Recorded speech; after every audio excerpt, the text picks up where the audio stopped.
Hello friends, വണ്ടി Ford icon ആണ്. Icon 2009 മോഡലാണ്.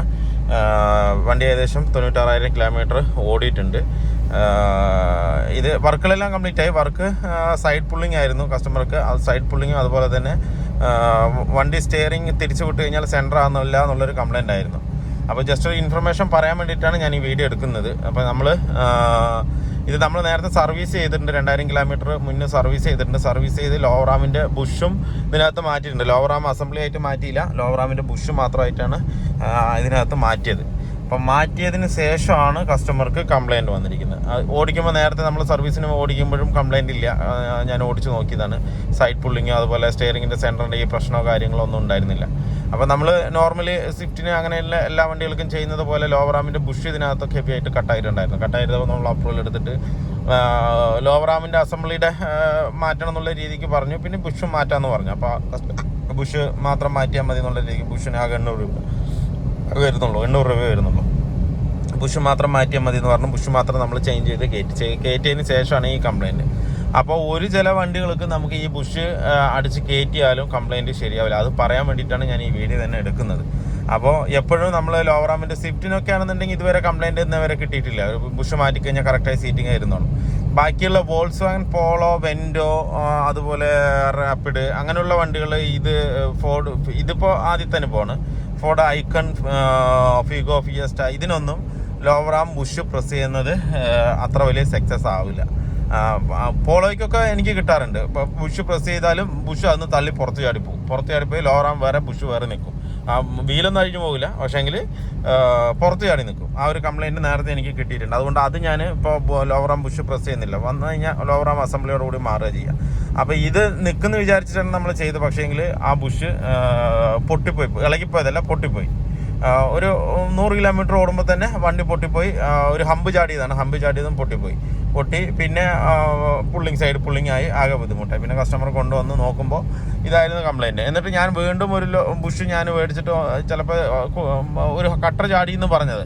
അപ്പോൾ കട്ടർ ചാടിയതിൻ്റെ എഫക്റ്റ് കൊണ്ടായിരിക്കും ആ കംപ്ലയിൻറ്റ് വന്നതെന്ന് പറഞ്ഞിട്ട് വീണ്ടും ഞാനത് ഒരു ബുഷും കൂടെ മേടിച്ച് പ്രസ് ചെയ്ത് നോക്കി. സൈഡ് പുള്ളിങ് മാറുന്നില്ല. പിന്നെ ലാസ്റ്റ് നമ്മൾ സൈഡ് പുള്ളിങ് മാറുന്നില്ല എന്നാണ് നമ്മളിങ്ങനെ വണ്ടി ഓടിച്ചുകൊണ്ടിരിക്കുമ്പോൾ നമ്മൾ ആക്സിലേറ്റർ വിട്ടിട്ട് ഒന്ന് പ്രസ് ചെയ്ത് കഴിഞ്ഞാൽ ഏതെങ്കിലും ഒരു സൈഡ് ലെഫ്റ്റ് സൈഡാണ് കൂടുതൽ വലിക്കുന്നത്, അങ്ങനെ അങ്ങ് വലിച്ചങ്ങ് പോകും. നമ്മൾ ആക്സിലേഷൻ വിട്ട് കഴിഞ്ഞാൽ റിട്ടേൺ ഇങ്ങോട്ട് വരും. എന്ന് വെച്ചാൽ ഡ്രൈവ് വരുമ്പോൾ ലോവർ ആകുമ്പോൾ ഫ്രണ്ടിലേക്കും ബാക്കിലേക്കും നീങ്ങുന്നതിൻ്റെ ഒരു എഫക്റ്റാണ് ആ സംഭവം വരുന്നത്. പിന്നെ നമ്മൾ അത് മാറ്റി സെക്കൻഡ് ഹാൻഡ് ലോവർ ആം 2 മേടിച്ചിട്ട് ഇപ്പോൾ കംപ്ലയിൻറ്റ് ഓക്കെയാണ്, പക്കാണ്. ഇപ്പോൾ ഒരു കുഴപ്പമില്ല. അതുപോലെ സ്റ്റിയറിംഗ് സെൻറ്ററാണ്. നമ്മൾ സ്റ്റിയറിംഗ് ഓടിച്ചു വിട്ടാലും ഓട്ടോമാറ്റിക്കലി റിട്ടേൺ വരുന്നുണ്ട്. നമ്മൾ ചെറിയൊരു ആക്കിയാലൊന്നും അത് ഏത് വണ്ടിയിലും അങ്ങനെ വരില്ല, അത് നോർമലാണ്. ഫുൾ അടിച്ചിട്ട് നമ്മൾ വണ്ടി ഡ്രൈവ് ചെയ്ത് കഴിഞ്ഞാൽ ഓട്ടോമാറ്റിക് റിട്ടേൺ വരുന്നുണ്ട്. ആ ഒരു കംപ്ലയിൻ്റാണ് മെയിനായിട്ട് കസ്റ്റമർക്ക് ഉണ്ടായിരുന്നത്, റിട്ടേൺ വരുന്നില്ല എന്ന് പറഞ്ഞിട്ട്.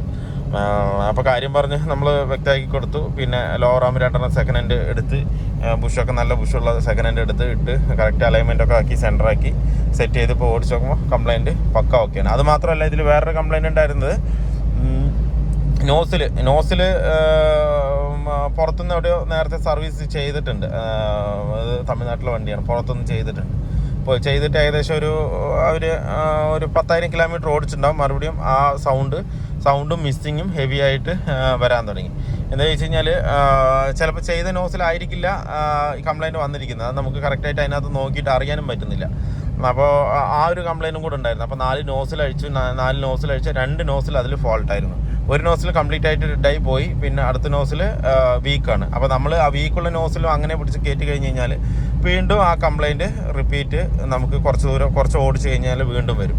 അപ്പോൾ അതുകൊണ്ട് 4 നോസിലും ബാക്കി 2 നോസിൽ പക്ക സർവീസ് ചെയ്തിട്ടതും പിന്നെ 2 നോസിൽ കംപ്ലയിൻറ്റ് റിപ്പയർ ചെയ്ത് കറക്റ്റായി സെറ്റാക്കിയിട്ട് അതിനുശേഷം വണ്ടി നല്ല പുള്ളിങ് ആണ്. അതുപോലെ തന്നെ പക്ക സ്മൂത്താണ് വണ്ടി ഓടിക്കാനായിട്ട്. കാല് കൊടുക്കുമ്പോൾ തന്നെ നമുക്ക് ഭയങ്കര ഒരു ഫീൽ ഉണ്ട്. ഇതിപ്പോൾ ഞാൻ പയ്യെ പോകുന്നുള്ളൂ. കാല് കൊടുത്തു കഴിഞ്ഞാൽ ഹെവി ആയിട്ട് നല്ല സ്പീഡിൽ ഓടിക്കാൻ തന്നെ നല്ലൊരു സുഖമുണ്ട്. അതോടൊപ്പം തന്നെ നമ്മൾ EGR-ഉം മാനിഫോൾഡും കൂടെ ഒന്നുകൂടെ നേരത്തെ ക്ലീൻ ചെയ്ത് കൊടുത്താണ്. ഒരു പ്രാവശ്യം നോസിൽ നമ്മുടെ അവിടേക്ക് വരാൻ തന്നെ കാരണം നോസിൽ സർവീസ് ചെയ്ത് കഴിഞ്ഞിട്ട് ഡീസൽ ലീക്ക് ഹെവി ആയിട്ട് വന്നിട്ടാണ് നമ്മുടെ അടുത്ത് വണ്ടി കൊണ്ടുവരാൻ തന്നെ ഉണ്ടായത്. അപ്പോൾ ഡീസൽ ലീക്ക് എന്ന് പറഞ്ഞ് വന്നപ്പോഴാണ് നോക്കിയപ്പോൾ നോസിലിൻ്റെ അവിടെ ഒരു പൈപ്പ് ടൈറ്റ് ചെയ്തത് കറക്റ്റ് അല്ലാത്തത് കൊണ്ടാണ് ലീക്ക് വന്നിട്ടുണ്ടായിരുന്നത്. അങ്ങനെയാണ് നമുക്ക് കസ്റ്റമർ ഫസ്റ്റ് നമുക്ക് എൻ്റർ ആയത്.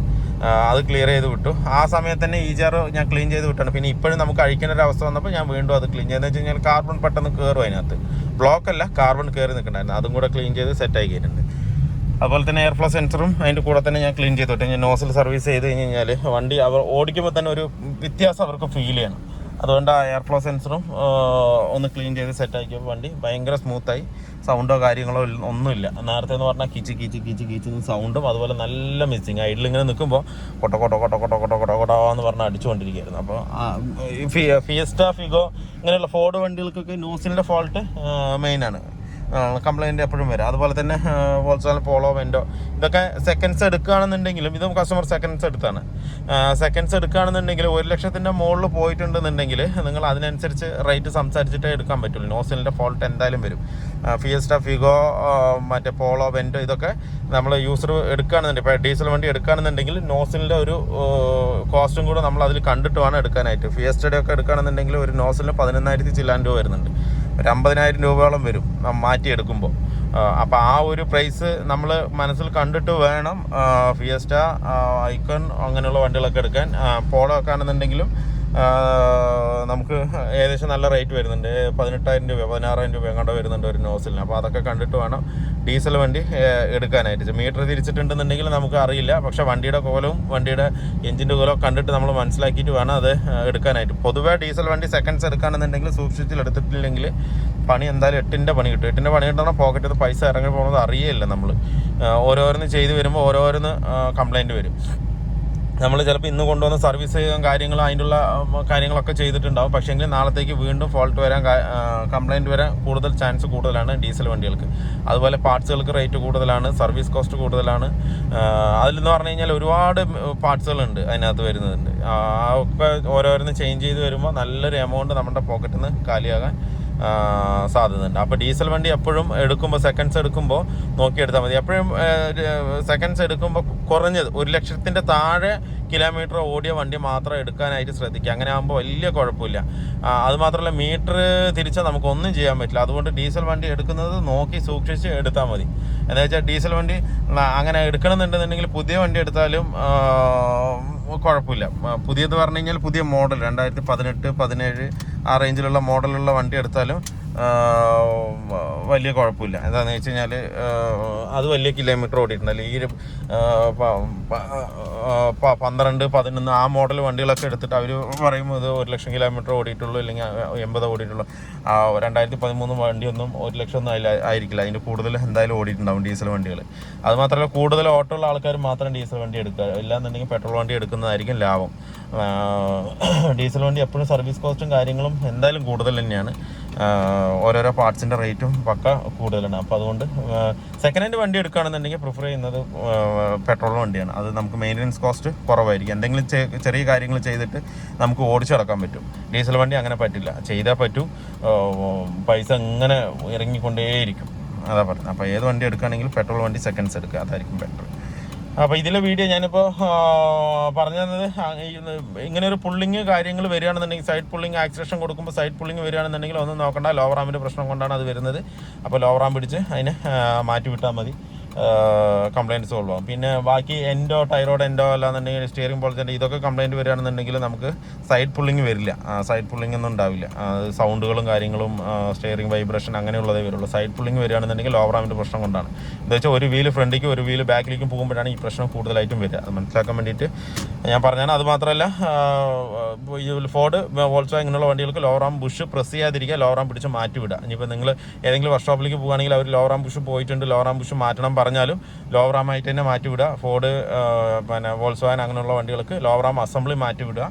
അതായിരിക്കും കുറച്ചുകൂടെ നല്ലത്, ബെറ്റർ. എന്നാലും അത് ഈട് നിൽക്കുള്ളൂ, ഇല്ലാതെ നിൽക്കില്ല. അത് എടുത്ത് ഒരു 4 ദിവസം കഴിഞ്ഞ് കഴിഞ്ഞാൽ വീണ്ടും കംപ്ലയിൻറ്റ് റിപ്പീറ്റ് ആകും. വെറുതെ ലേബറും കൊടുത്ത് പാർട്സിൻ്റെ പൈസയും കൊടുത്ത് ആകെ ഇതാവും. അപ്പോൾ അങ്ങനെ ചെയ്യാം.